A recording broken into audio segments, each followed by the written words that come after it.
Aleluia. Maravilhoso, né, gente? Glória a Deus. Deus é bom. Pastor Darren, se o meu pastor estivesse aqui, ele diria que esse era o meu púlpito. Ai. Aleluia, que Deus maravilhoso. Essa bandinha é linda. E ungida. Tem vida nela. Amém? Glória a Deus. Então, queridos, que noite maravilhosa. E agora nós vamos transformar esse espaço numa sala de aula. Não é? Então, nós temos agora um momento rema. E nesta noite a gente vai estar dando uma palhinha de uma matéria maravilhosa que tem na escola Rema, que se chama Família Cristã. Amém? Você trouxe a sua Bíblia? Você pode ficar em pé? Aleluia.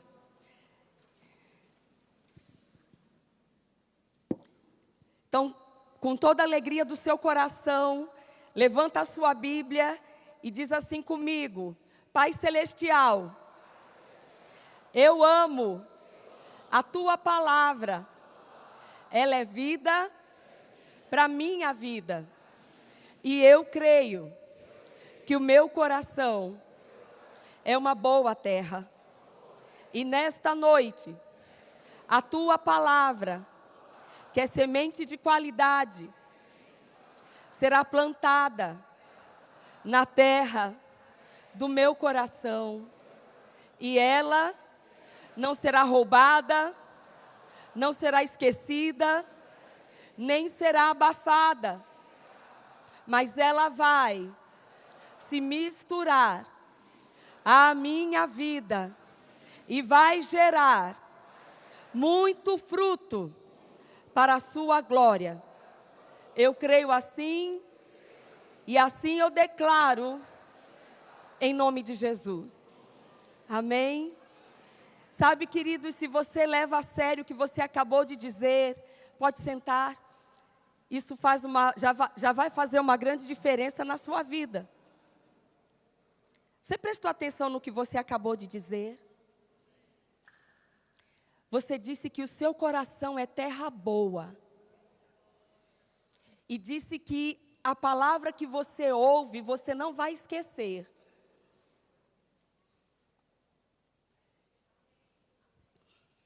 Queridos, a palavra que nós não lembramos não tem o poder de nos abençoar.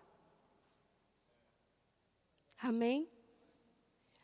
Às vezes é engraçado, mas ao mesmo tempo é triste. Nós encontramos pessoas que depois de um culto, elas se encontram com familiares e com amigos que não estavam presentes. E elas voltam para casa empolgadas. Ai, você perdeu. O culto hoje foi uma bênção. A palavra foi maravilhosa. Foi mesmo? Foi sobre o quê? O pastor falou o quê? A pessoa que estava ministrando ensinou, pregou sobre o quê? Aí a pessoa... Rapaz, foi tão bom. Ó, sabe que eu não lembro direito, mas eu só sei que foi muito bom. Diga, esse não é o meu coração. Amém? Então, que os teus ouvidos estejam bem atentos, porque a palavra de Deus, ela é vida. Amém? Ela é cura. Ela é água que nos lava. Ela é remédio.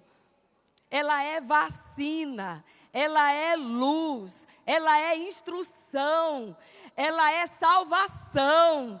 Uma palavra de Deus pode mudar completamente o curso da sua vida. Amém? Aleluia. Muito bem. Então, dentro da matéria Família Cristã, eu queria falar um pouco nesta noite sobre sucesso. Queria falar sobre sucesso. Todo mundo quer ter sucesso no que faz, não é verdade? Tudo que nós empreendemos, esforço, quando começamos a fazer algo, seja um projeto, seja um trabalho, seja o que for, que nós colocamos força, que nós colocamos dedicação, nós queremos ter sucesso. E Deus nos projetou para o sucesso. Amém?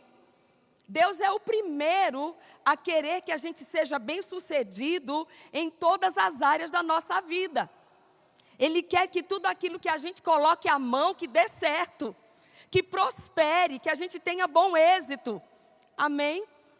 Agora, queridos, geralmente, quando nós estamos numa roda de conversa e começamos a falar sobre pessoas de sucesso, é interessante que as pessoas ligam sucesso geralmente à área profissional ou à área financeira. Ah, fulano é um médico de sucesso, não sei quem é um engenheiro de sucesso, olha, ali é uma médica de sucesso, ali é um investidor de sucesso. Prêmios são conferidos a pessoas de sucesso. Agora eu pergunto, você já ouviu ou já viu alguém recebendo algum prêmio por ser uma mãe de sucesso? Por ser um pai de sucesso?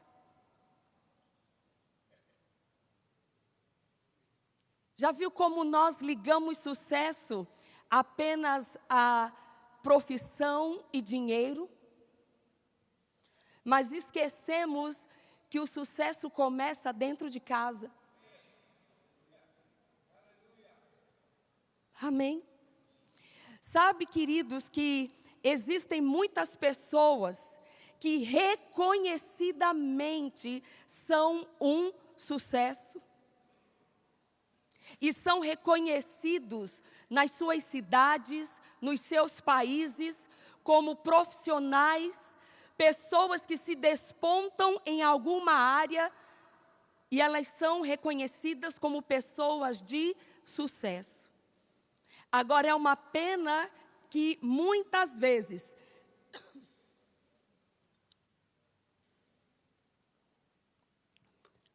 o sucesso que elas são fora, elas não têm dentro. E Deus, Ele quer que a gente tenha sucesso em todas as áreas da nossa vida. E o que é sucesso? Sucesso significa ter êxito em alguma coisa, ter um resultado feliz em algo, conseguir chegar ao fim de uma empreitada. A terceira carta do apóstolo João, no capítulo 1, versículo 2, diz assim: amado, eu desejo que você vá bem em todas as coisas e que tenhas saúde, assim como vai bem a tua alma. Então, Deus é o primeiro a querer que nós estejamos bem, que tenhamos êxito em todas as áreas da nossa vida. Amém? E, queridos, a palavra de Deus diz em Romanos, capítulo 15, versículo 4, que o que outrora foi escrito para o nosso ensino. Sabe que a Bíblia está recheada de histórias. Histórias de homens e mulheres. Nós temos histórias de sucesso e temos histórias de fracassos. E Paulo disse que o que aqui está escrito foi escrito para o nosso ensino. E alguém já disse que o sabido aprende com os seus próprios erros. Ou seja, se eu sou uma pessoa esperta e eu erro num determinado momento, se eu sou uma pessoa esperta, eu já entendi que eu não posso fazer aquilo porque vai dar errado. Então, porque eu sou esperta, eu não faço de novo. Mas o sábio não precisa esperar errar para aprender a fazer o certo. Quem é sábio pode aprender até com os erros dos outros. Amém?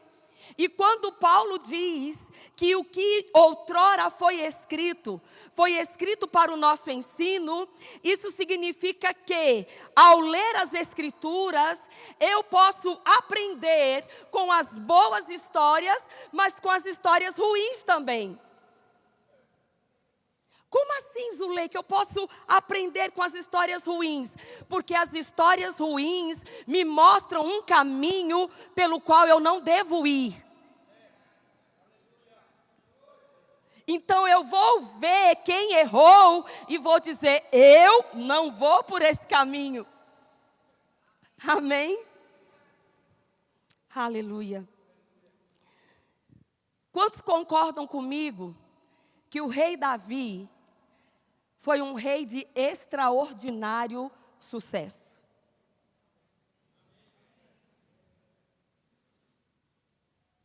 Eu puxei o currículo de Davi. Davi foi um dos maiores conquistadores que a terra já conheceu. Ele deixou um legado de conquistas para o seu filho Salomão e para os seus súditos. Muitas riquezas obtidas nos despojos dos inimigos. Davi deixou paz entre as fronteiras. Conquistou o respeito dos seus inimigos. O rei Davi conseguiu levantar uma oferta milionária para a construção do templo. Foi um rei escolhido por Deus. Foi um guerreiro muito forte.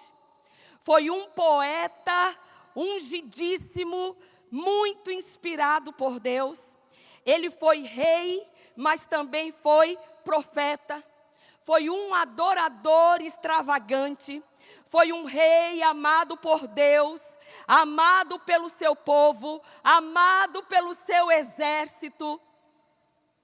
2 Samuel, capítulo 23, se você puder abrir na sua Bíblia, conta um episódio muito interessante na vida de Davi e dos seus guerreiros. Segundo livro de Samuel, capítulo 23, versículos 15 a 17.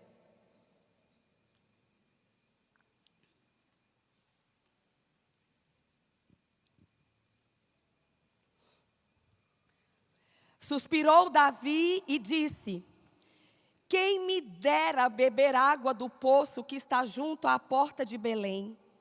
Então aqueles 3 valentes romperam pelo acampamento dos filisteus e tiraram a água do poço junto à porta de Belém e tomaram-na e a levaram a Davi.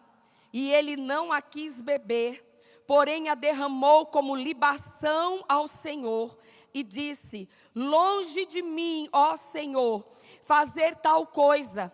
Beberia eu o sangue dos homens que lá foram com perigo de sua vida, de maneira que não a quis beber. São estas as coisas que fizeram os 3 valentes. E este é um episódio que mostra para a gente que o rei Davi, ele não tinha apenas a admiração do seu exército, mas ele tinha o amor, ele tinha o coração do seu exército. Homens que o acompanhavam e que estavam prontos até para perder a própria vida por ele. E era um amor tão grande, gente, que não era um amor que estava disposto a se entregar apenas numa batalha. Mas esses 3 homens arriscaram a sua própria vida apenas para satisfazer um desejo que Davi nem pediu diretamente para eles. Eu creio que foi aquele suspiro. Sabe quando você pensa alto? E de repente aqueles 3 ouviram e disseram: vamos lá. Só que para cumprir aquele desejo, eles precisavam entrar no terreno do inimigo. Mas eles foram a si mesmo. E isso mostra o quanto Davi tinha o coração desses homens. um rei de extraordinário sucesso. Não era só respeito, não era só admiração, era amor. Que rei amado foi Davi. Queridos, o rei Davi, ele é lembrado na história como o rei mais amado de Israel. Ele veio da linhagem do Salvador, Jesus. Um homem que viveu há mais de 3.000 anos. Mas ainda hoje a bandeira de Israel carrega uma marca que faz referência a ele. Qual é? A estrela de Davi. E aí você pode dizer, uau, que currículo.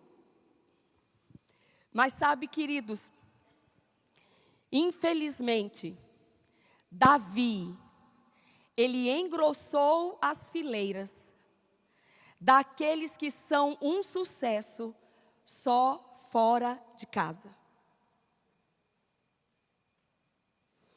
Davi, ele foi um rei de sucesso, mas ele não foi um pai de sucesso.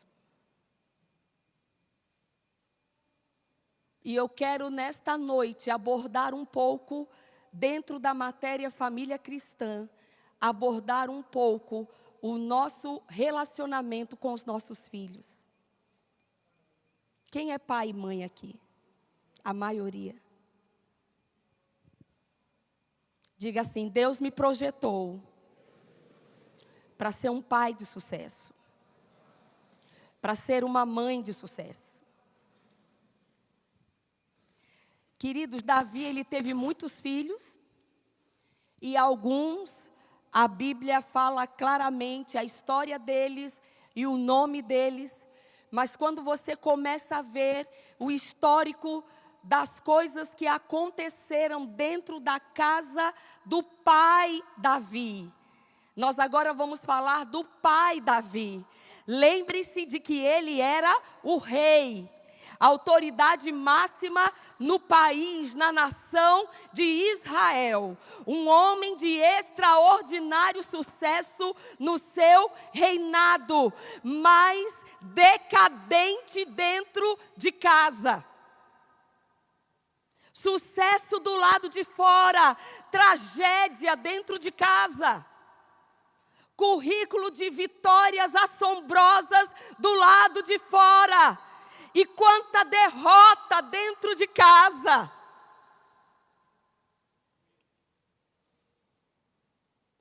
Uma das filhas dele, Tamar, foi estuprada. Um filho, Aminon, foi assassinado. Absalão se rebelou contra ele e foi morto. Adonias, um outro filho, quis usurpar o trono e se autoproclamou rei. Quantos sabem que esse não é o histórico de uma família abençoada? Então vamos lá. Vamos ver um pouco a história do pai Davi. De como ele lidava com questões dentro de casa. E eu quero que você abra sua Bíblia em 2 Samuel, capítulo 13.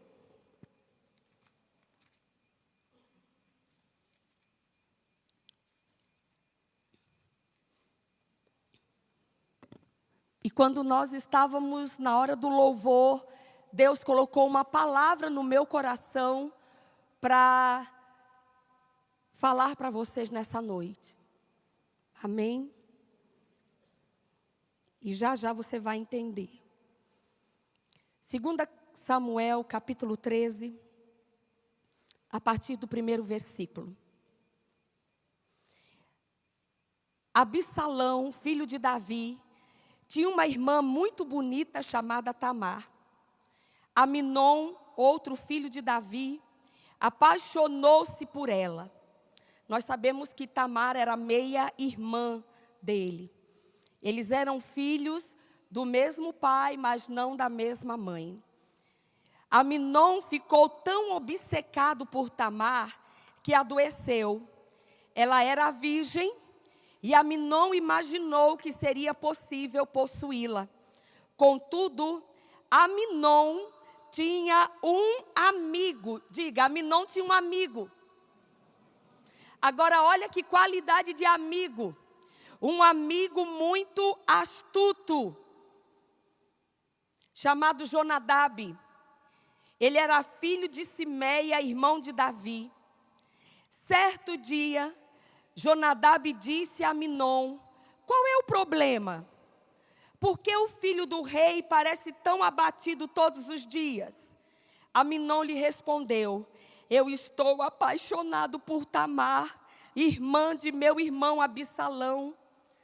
Faça o seguinte, disse Jonadab. Olha o conselho do amigo Jonadab. Deite-se e finja que está doente. Quando seu pai o visitar, peça-lhe que deixe Tamar vir e preparar algo para você comer. Peça que ela prepare o alimento aqui mesmo, para que você a veja e ela o sirva. Então Aminon se deitou e fingiu que estava doente. Quando o rei foi vê-lo, Aminon lhe pediu: por favor, permita que minha irmã Tamar venha e prepare 2 bolos aqui mesmo, para que eu a veja e ela os sirva para mim. E Davi concordou e mandou Tamar ir à casa de Aminon preparar algo para ele. Queridos, Jonadab era amigo de Aminon. Fazia parte, na verdade ele era primo. Então, com certeza, ele vivia por ali. E eu percebo aqui um pai completamente desligado. Aminon tinha um amigo, um primo perverso, com ideias malignas.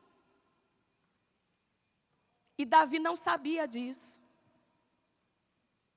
Sabe, queridos, que nós como pais, nós precisamos estar muito atentos a quem são os amigos dos nossos filhos.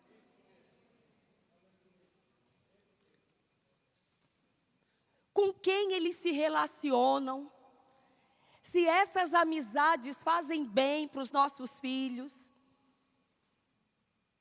como os nossos filhos se comportam com esses amigos. Queridos, às vezes nós ignoramos o poder de influência que uma amizade é capaz de fazer. Sabe que às vezes nós fazemos sacrifícios por amigos que nós não fazemos por parentes? A Bíblia diz que tem amigo que é mais chegado que irmão. Tem amigos levando outros para o inferno. Está assim de jovens que se iniciaram nas drogas por influência de amigos. Jovens que estão se enveredando no alcoolismo por influência de amigos. E o apóstolo Paulo disse na sua primeira carta aos Coríntios, capítulo 15, versículo 33, ele diz que as más companhias corrompem os bons costumes. Então, como pais, nós precisamos estar bem atentos a quem são os amiguinhos dos nossos filhos. Se essa amizade deixa os nossos filhos melhores ou piores. Vocês estão entendendo, queridos? Porque às vezes o perigo está ali, rondando, e a gente não percebe. Tiago, o apóstolo Tiago, ele escreveu dizendo: olha, quem não tem sabedoria, peça a Deus. Mas eu creio que se Tiago estivesse vivo hoje nos nossos dias, ele também escreveria dizendo: pais que não têm antenas, peçam a Deus. Que Deus também dá antenas para os pais desapercebidos.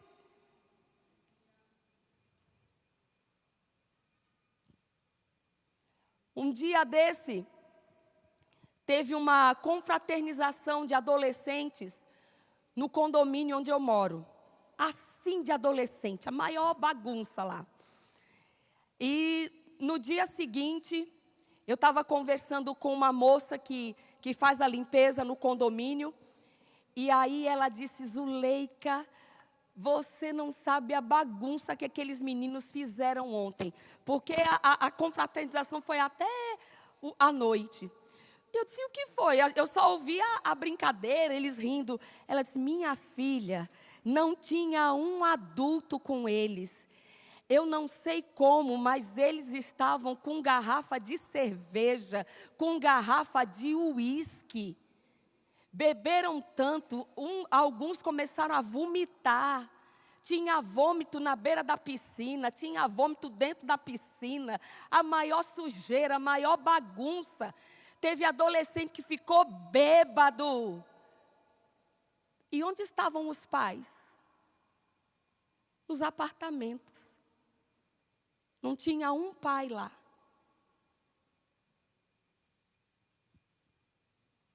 Alô?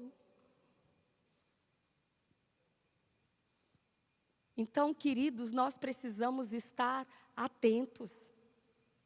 Amém? Quem são os amigos dos nossos filhos? Quais são os valores desses amigos?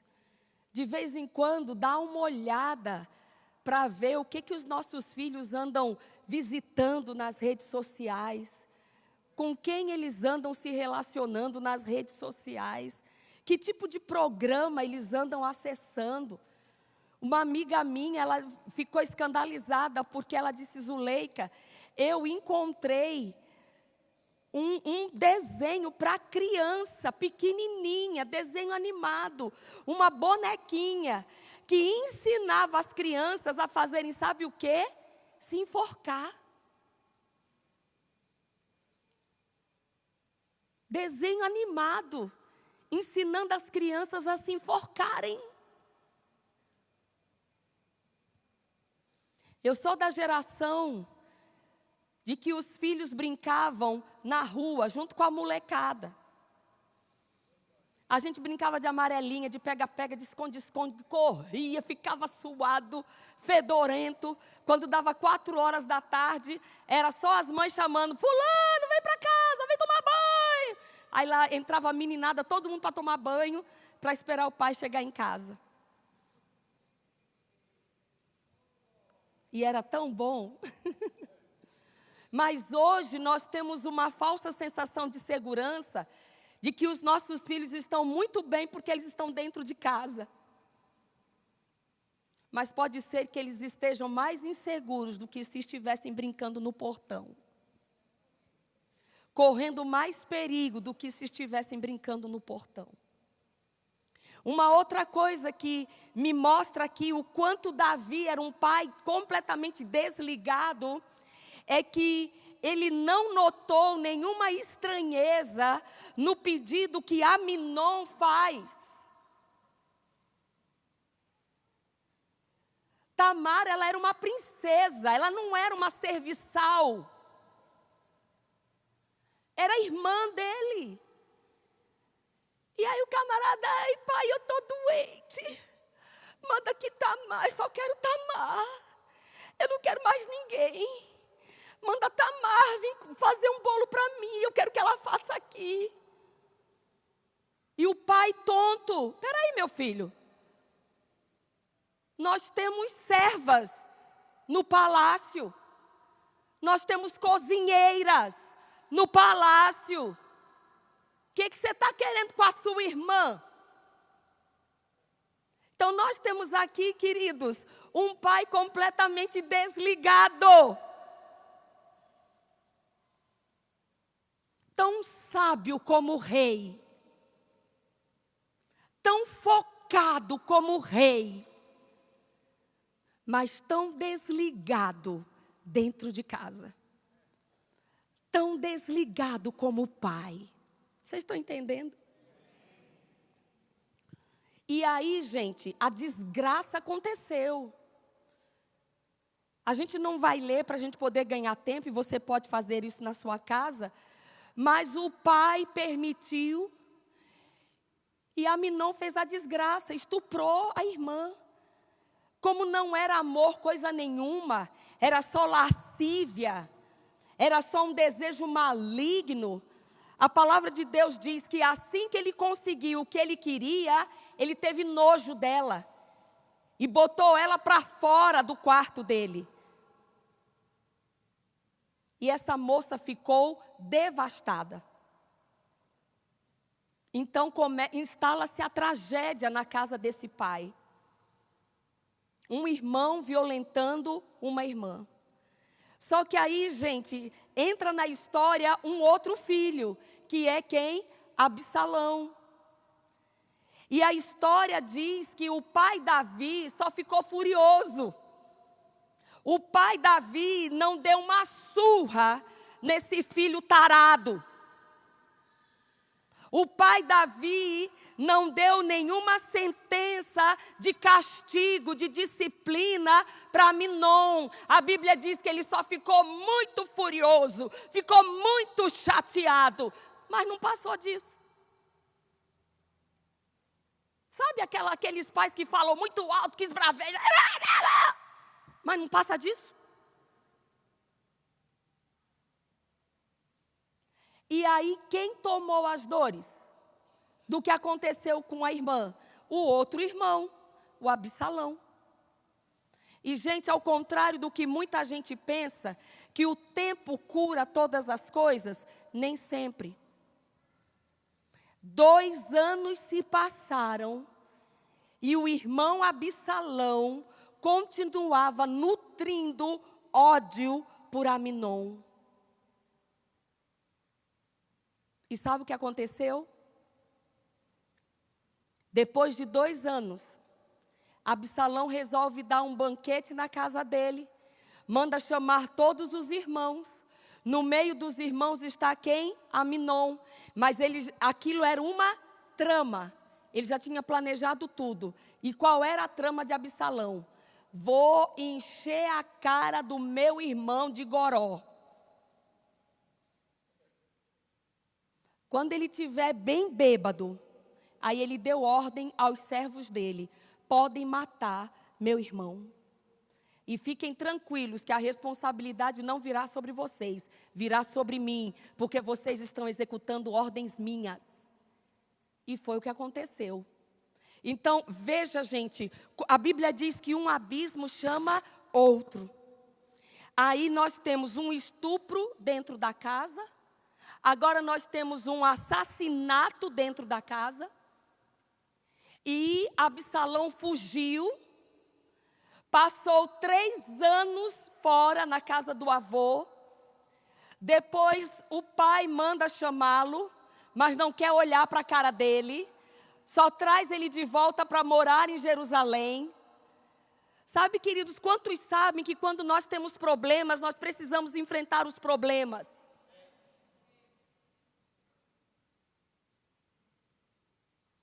O filho estava lá na cidade. 3 anos que eles não se viam.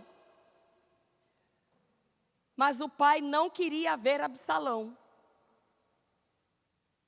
Até que se passaram mais 2 anos Absalão morando em Jerusalém.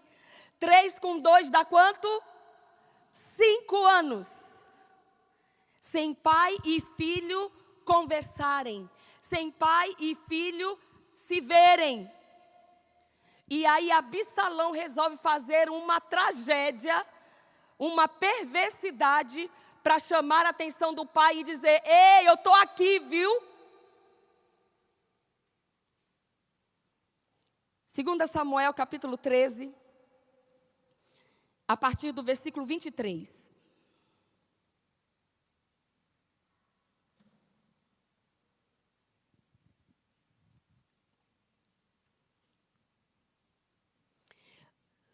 Aliás, para a gente ganhar tempo, vamos mais para frente, vamos para o 14.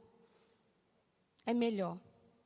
Porque Absalão já está morando em Jerusalém, então a gente vai para o 14. 2 Samuel 14, a partir do versículo 28. Absalão morou 2 anos em Jerusalém sem ver o rei. Então mandou chamar Joabe para pedir que intercedesse por ele, mas Joabe não quis vir. Mandou chamá-lo de novo e mais uma vez ele se recusou a vir. Então Absalão disse a seus servos, olha o que Absalão resolveu fazer. Vão e ponham fogo no campo de cevada de Joabe, que fica junto de minha propriedade. Os servos foram e puseram fogo no campo, como Absalão havia ordenado.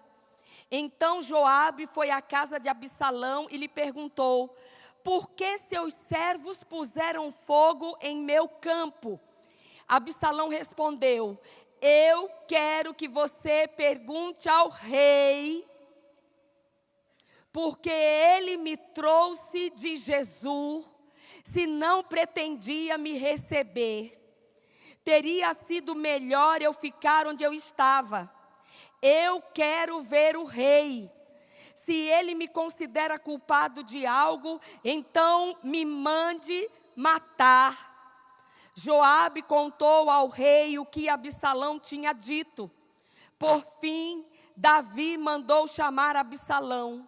Ele veio, curvou-se com o rosto no chão diante do rei, e o rei o beijou.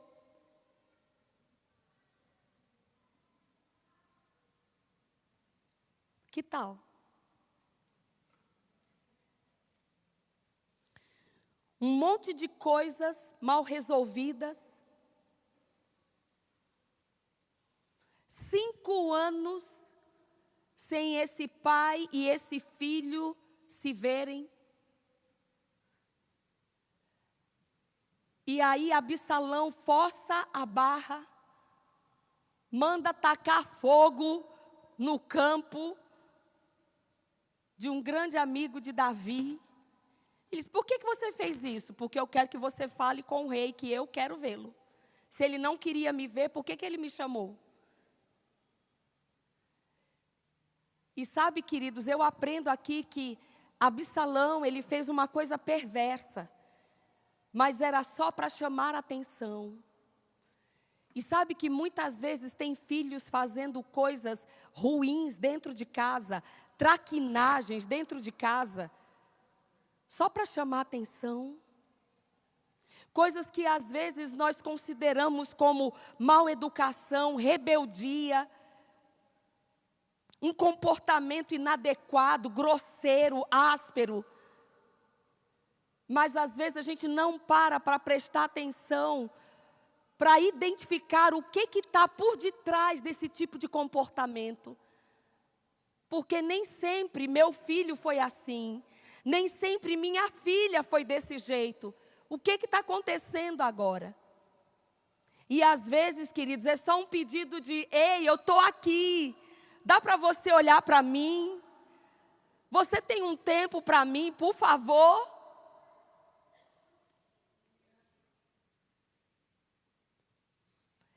E eu fico imaginando a expectativa que esse filho tinha com esse encontro com o pai. 5 anos sem ver a face do pai. Um monte de dor ficou pelo meio do caminho, coisas mal resolvidas ficaram pelo meio do caminho. E agora, quando eles se reencontram, gente, não tem nenhuma conversa. A única coisa que tem foi: oi. Como assim? Como assim? Sabe, queridos, muitas vezes, frieza e indiferença machucam muito mais que palavras. Era melhor Davi ter dado uma bronca, ter dado um sabão, ter dado uns gritos em Absalão, do que ter sido frio e indiferente. Vocês estão pegando? Deus está falando alguma coisa? Mas vocês acham que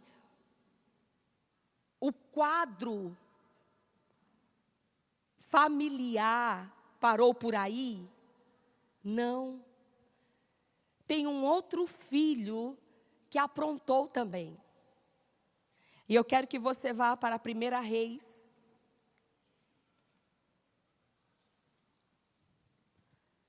Capítulo 1.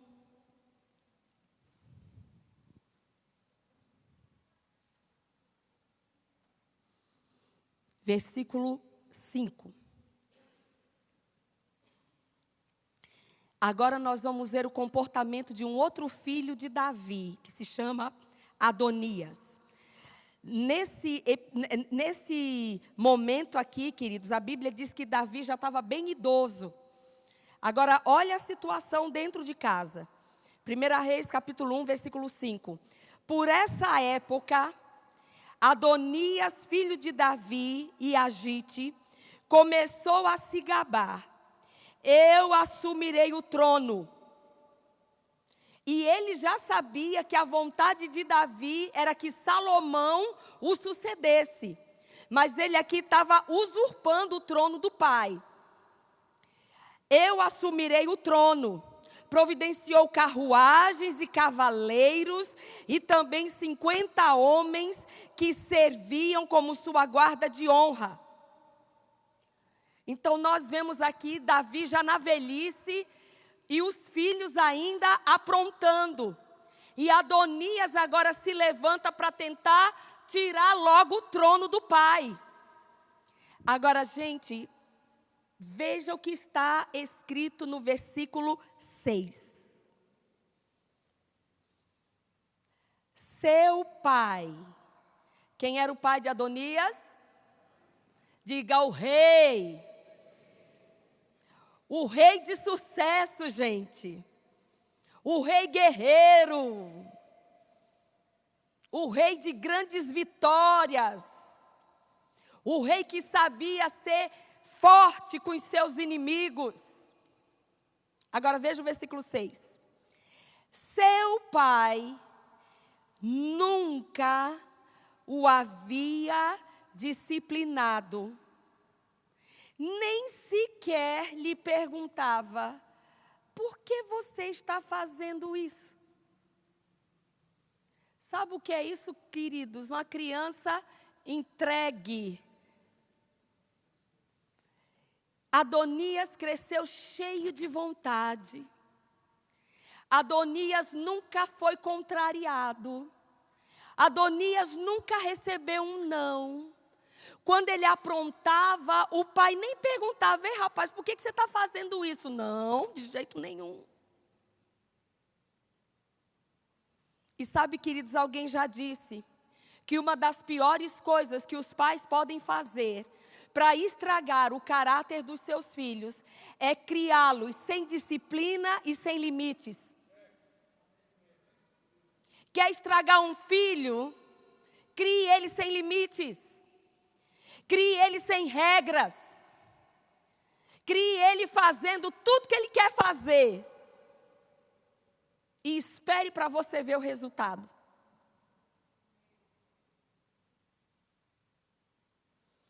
Provérbios capítulo 13.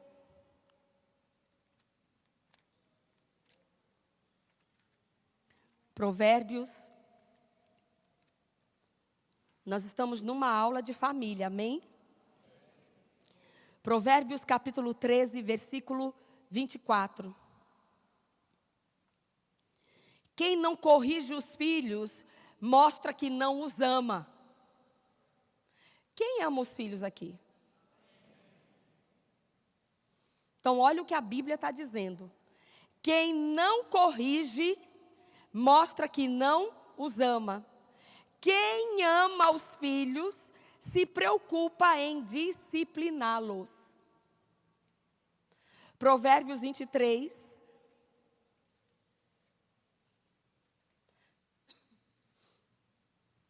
versículos 13 e 14. Não deixe de disciplinar seus filhos. A vara da disciplina não os matará. Sim, a vara da disciplina pode muito bem salvá-los da morte. Provérbios capítulo 29, versículos 15 e 17.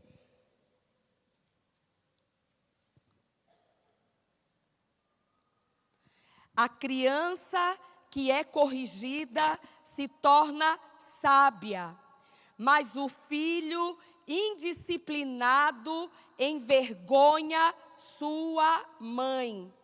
Tem uma versão que diz assim: a criança entregue a si mesma faz a mãe passar vergonha.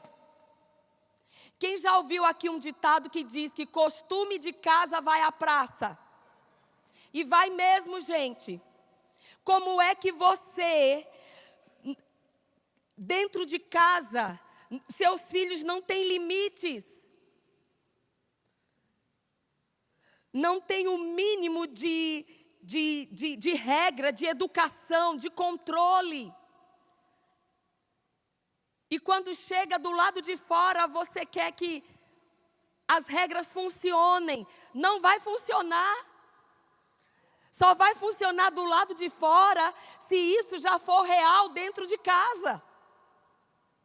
E não vai adiantar você ficar estressado, com raiva, mal-humorado, querendo cobrar um bom comportamento dos seus filhos na rua, na casa de parentes e de amigos, se dentro de casa eles fazem o que eles querem. Queridos, se a criança toca o terror dentro de casa, vai tocar o terror aonde for.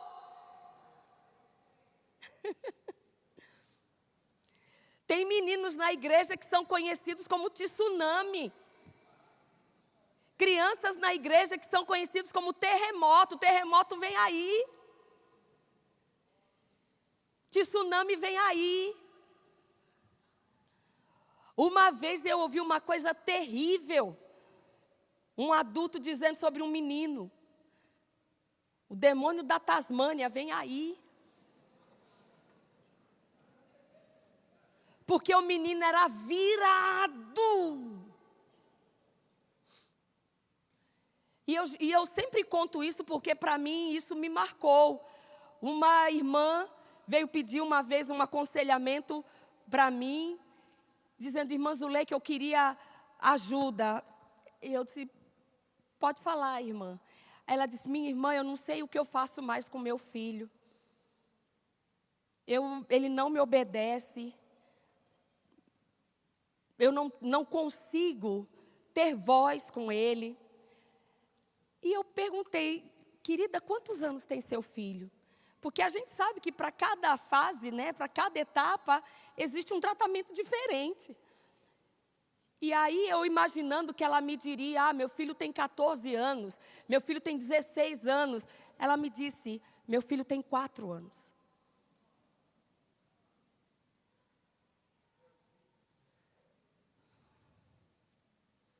A criança entregue a si mesma faz a mãe passar vergonha. Queridos, eu sempre digo que nós não temos uma crise de filhos, nós temos uma crise de pais. De pais sem pulso. De pais que se deixam manipular por crianças. De pais que deixam as crianças ditarem o ritmo da casa. As normas da casa, de pais que inverteram os papéis. Pode parecer arcaico, mas para mim isso funciona. Enquanto está morando debaixo do meu teto e comendo do meu pirão, então vai ser do meu jeito. Ai, mas eu já tenho 15 anos, e daí?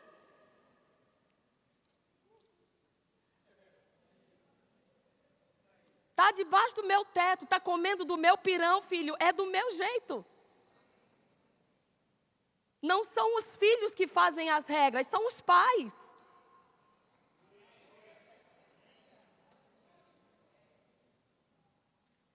E o que nós temos hoje não são nem os pastores que estão falando isso, são os educadores que estão falando isso. Que o problema dessa geração é que ela cresceu sem limites.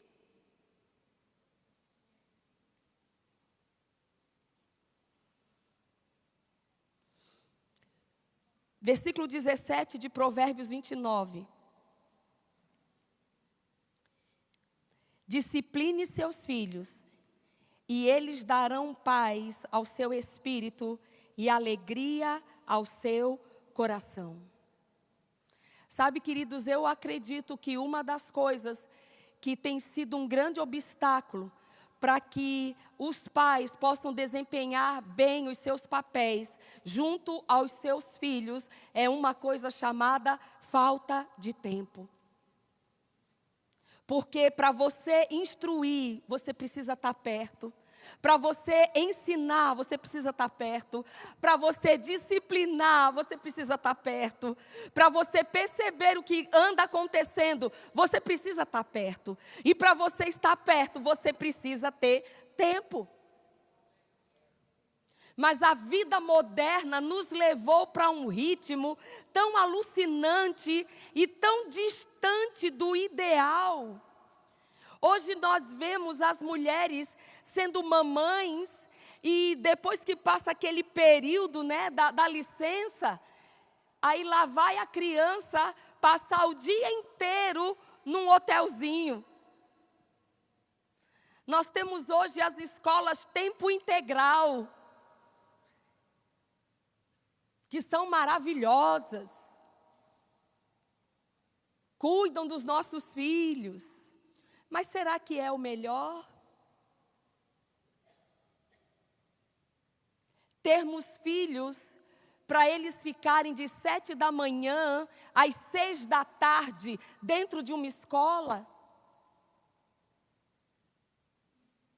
E como pais, vamos buscá-los no final do dia e os pobres já estão tão cansados de tanta coisa que fizeram para passar o tempo com eles, que quando a gente chega em casa é só dar um banho, dar comida e bota para dormir.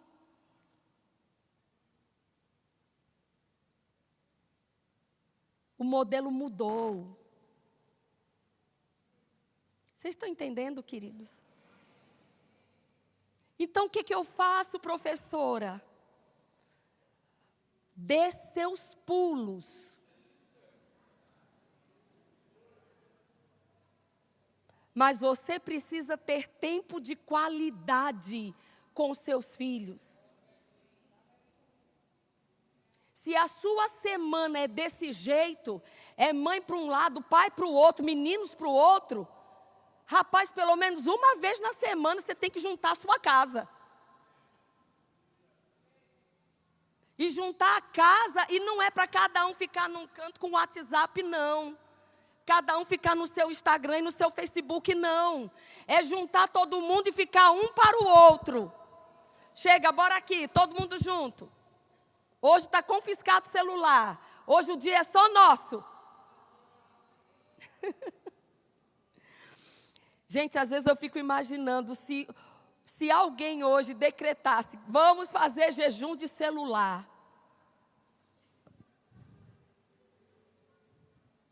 Vocês sabem que isso aqui, para muita gente, é a maconha dos nossos dias? Tem gente que nem sabe, mas é altamente viciado nisso aqui. Quer fazer um teste? Que tal? Experimenta. Você vai descobrir. O apóstolo Paulo lhe disse, todas as coisas me são lícitas, mas nem todas me convêm. Todas as coisas me são lícitas, mas eu não vou deixar me dominar por nenhuma delas. E sabe, queridos, isso aqui já está tão entranhado na vida das pessoas, que já passou o tempo que apenas adolescentes eram viciados em celular e redes sociais. Hoje é um mal dos adultos também. Porque muitos adultos chegam em casa e aí vai cuidar no que tem que fazer dentro de casa. E quando termina os seus afazeres, ao invés de gastar um tempo com os filhos, não, deixa eu ir para as redes sociais. Deixa eu ver o que está acontecendo com a Maria, que mora lá em São Paulo. Deixa eu ver o que está acontecendo com a Francisca. Aí a gente sabe quem casou, quem descasou, quem traiu, quem morreu, quem foi, quem voltou. Mas muitas vezes a gente não sabe o que está acontecendo com o filho. Não sabe como foi o dia dele. Não sabe se ele está passando por alguma frustração. Se está passando por algum perigo, alguma tentação. Porque nós estamos viciados na vida dos outros. Desculpa aí, viu, gente?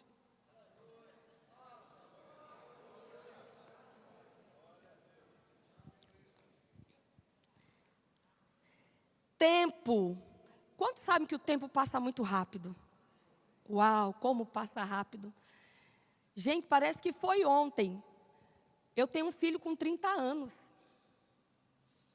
Muita gente conhece o Lucas aqui. Viu o Lucas brincando nas conferências do Espírito Santo. Meu filho tem 30 anos. Passa rápido. E a gente precisa aproveitar. Tempo é uma coisa que a gente acha que sempre vai ter. Mas se a gente ficar sempre empurrando as coisas para depois, pode ser que quando chegue lá na frente, a única coisa que vai nos restar é a vergonha.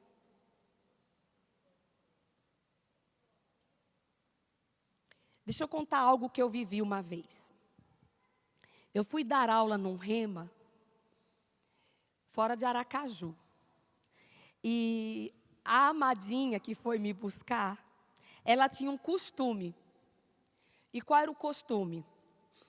Ela não gostava de parar em posto de gasolina para abastecer o carro. Ela disse que vivia levando bronca do marido, porque ela era quem usava mais o carro. Mas ela usava, deixava o carro entrar na reserva. E mesmo quando o carro entrava na reserva, ela ainda ficava protelando. Sabia que tinha que abastecer. Mas sabe aquela coisa? Eu não quero parar agora. E isso era um costume. Aí essa preciosa foi me buscar no aeroporto. Numa cidade onde as coisas são bem longe umas das outras. E como era um costume protelar, quando ela chegou no aeroporto, acabou a gasolina. Só que o primeiro posto de gasolina mais próximo dali ficava a quilômetros de distância. Não dava nem para ir a pé buscar alguma coisa. Para encurtar a história, sabe como é que nós acabamos indo para casa? Em cima de um guincho.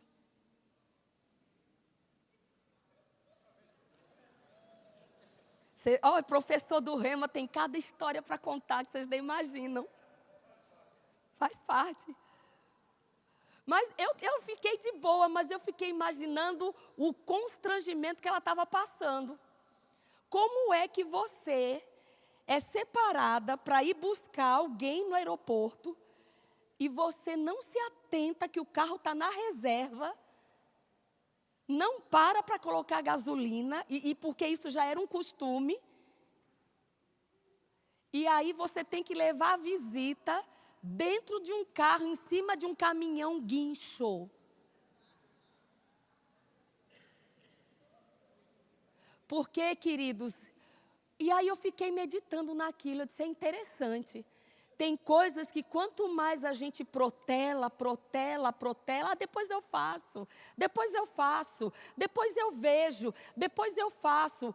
Pode ser que a única coisa que vai restar é a vergonha. E Deus não nos projetou para vergonha. Amém? Vocês se lembram, queridos, que eu falei que quando nós estávamos no louvor, Deus colocou uma palavra no meu coração? E a palavra é essa. Existem pessoas aqui, muito bem-sucedidas, nos negócios. Deus tem dado a vocês sabedoria para administrar os negócios de vocês. Mas Ele quer que você saiba de algo. A sabedoria que Ele tem te dado para administrar negócios, dinheiro, funcionários. E você sabe que não é algo seu, é algo que Deus tem lhe dado. Da mesma fonte que jorra essa sabedoria para você administrar seus negócios, na mesma fonte que é Deus, tem sabedoria para você administrar sua casa. Tem sabedoria para você educar e criar seus filhos. Tem sabedoria para você conversar com seus filhos adolescentes. Ah, mas eu não tenho. Peça. E essa é a palavra de Deus para você. Peça. Você não tem porque você não pede. Seja específico. Pai, eu preciso de sabedoria para criar meus filhos. Eu preciso de sabedoria para caminhar com meus filhos. O Senhor sabe o pai que os meus filhos precisam, a mãe que os meus filhos precisam. O Senhor sabe o que eu devo fazer para tocar o coração dos meus filhos, para encontrar o coração dos meus filhos. E Deus vai te dar. Amém? E Deus vai te dar. E esta era a palhinha de hoje, queridos. Família é projeto de Deus. E nós somos parceiros dele nesse projeto. Amém? Sucesso do lado de fora, sucesso do lado de dentro. Isso é o que Deus deseja para nós. Amém? Pastor.